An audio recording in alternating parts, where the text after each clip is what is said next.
Hello guys, welcome to Physics Unlocked. I am here with a program of physics that is taken from electrostatics, and this problem was asked in JEE Advanced 2020 paper 2.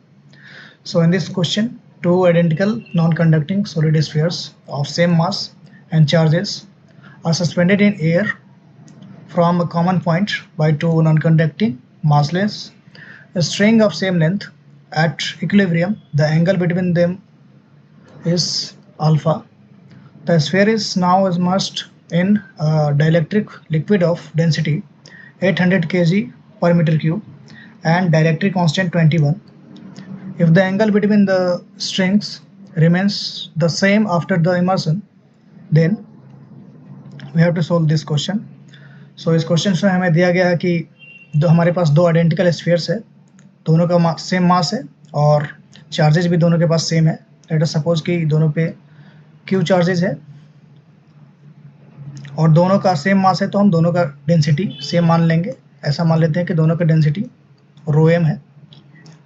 और जब इसको air में एक massless string के साथ non conducting string के साथ suspend किया जाता है, तो ये दोनों के बीच में अल्फा एंगल का फॉर्मेशन होता है. तो जब इसको एयर में छोड़ेंगे तो इस पर एक इलेक्ट्रोस्टैटिक रिपल्सिव फोर्स लगेगा Fe दूर की तरफ, और नीचे की तरफ वेट फोर्स लगेगा mg, that will be equal to rho g into we.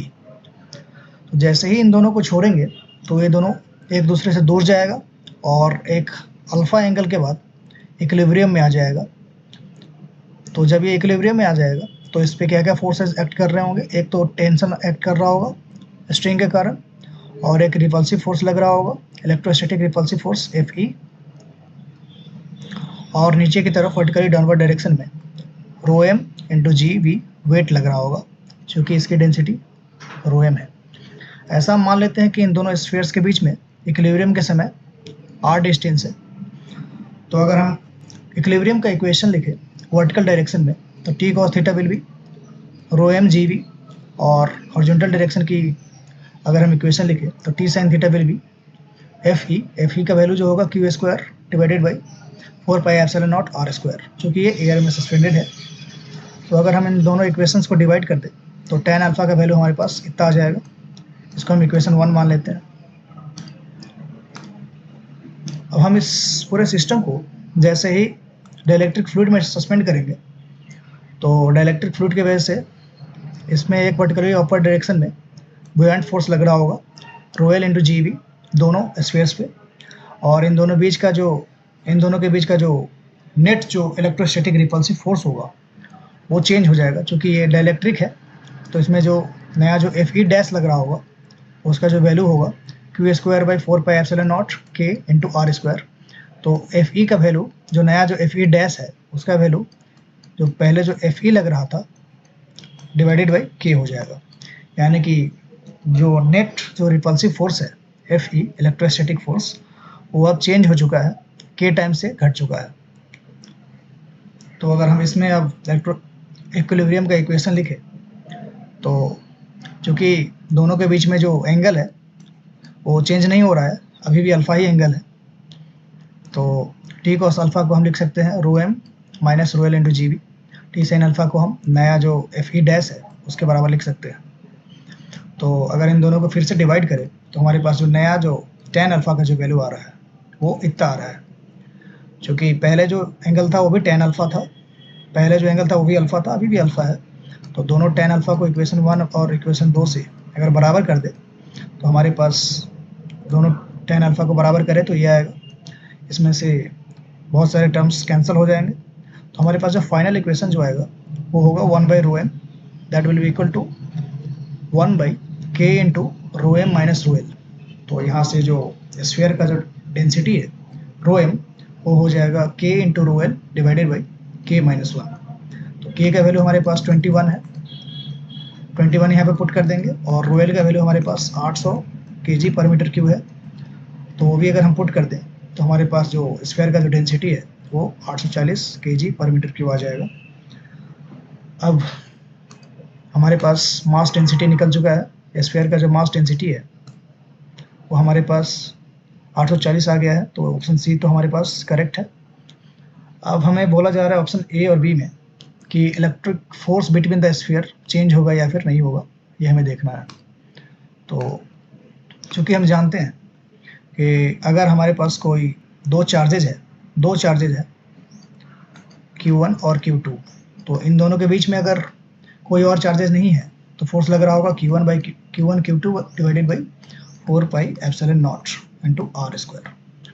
अब हम अगर Q3 चार्जेस को ले आते हैं यहाँ पे, तो अभी भी इन दोनों के बीच में जो फोर्स लग रहा होगा, जो Q1 इस Q2 पे जो फोर्स लगा रहा होगा, वो अभी भी इतना ही फोर्स लग रहा होगा। इस पर कोई भी फर्क नहीं पड़ता कि Q3 प्रेजेंट है या फिर नहीं है। यानी कि Q1 और Q2 के बीच का जो फोर्स है, इन दोनों के बीच का जो फोर्स है, इस Q3 के होने और ना होने से कोई भी फर्क नहीं पड़ता। तो ऐसा ही यहाँ पे सेम लॉजिक यहाँ पे अप्लाई होगा। क्योंकि स्फीयर पहले एयर में सस्पेंडेड था, तो अब हम एयर को हटा करके अगर हम डाइलेक्ट्रिक फ्लूइड को ले आए, तो इन दोनों के बीच का जो फोर्स में है, उस पर कोई भी फर्क नहीं पड़ेगा कि तीसरा मीडियम कौन सा प्रेजेंट है या फिर नहीं है। यानी कि the force between two charges is completely independent of the presence of third charges. So इन दोनों के बीच में जो अभी भी जो फोर्स लग रहा होगा, वो सेम लग रहा होगा Q² by 4 pi epsilon not r square. So हमारे पास जो ऑप्शन ए है वो सही है, option a is correct. Option b जो हमारे पास रॉन्ग हो जाएगा। अब हमें बोल रहा है कि the tension in the strings holding the spheres remains unchanged. तो टेंशन के वैल्यू पे हमें कमेंट करना है कि ये चेंज हो रहा है या फिर नहीं हो रहा है। तो अगर हम किसी एक स्फीयर को देखें, किसी पर्टिकुलर स्फीयर को देखें, तो इस पर फोर्स लग रहा है टेंशन Fe इलेक्ट्रोस्टैटिक फोर्स, और नेट जो वर्टिकल डाउनवर्ड डायरेक्शन में जो फोर्स लग रहा होगा वेट, और अभी माइनस बुयांट फोर्स। तो इसमें जो टेंशन का जो मैग्नीट्यूड होगा, और जो टेंशन के अलावा जो नेट हॉरिजॉन्टल फोर्स लग रहा है और वर्टिकल फोर्स लग रहा है, उस पर डिपेंड कर रहा है। यानी कि जो टेंशन का जो मैग्नीट्यूड है, वो स्फीयर पे जो नेट हॉरिजॉन्टल फोर्स लग रहा है टेंशन के अलावा, उसका square plus net vertical force लग रहा है उसका स्क्वायर, तो इसके बराबर होगा टेंशन का वैल्यू। तो इनिशियली जो वेट लग रहा था, इनिशियली जो नीचे वाली जो वर्टिकल डाउनवर्ड डायरेक्शन में जो वर्टिकल फोर्स लग रहा था, वो वेट के बराबर था। अब जो नेट फोर्स लग रहा है वर्टिकल डाउनवर्ड डायरेक्शन में, वो रो एम माइनस रो एल यानी कि घट चुका है, और वर्टिकल डायरेक्शन में जो फोर्स लग रहा है वो भी Fe डिवाइडेड बाई K हो चुका है, यानी कि हॉरिजॉन्टल डायरेक्शन वाली फोर्स भी घट चुकी है।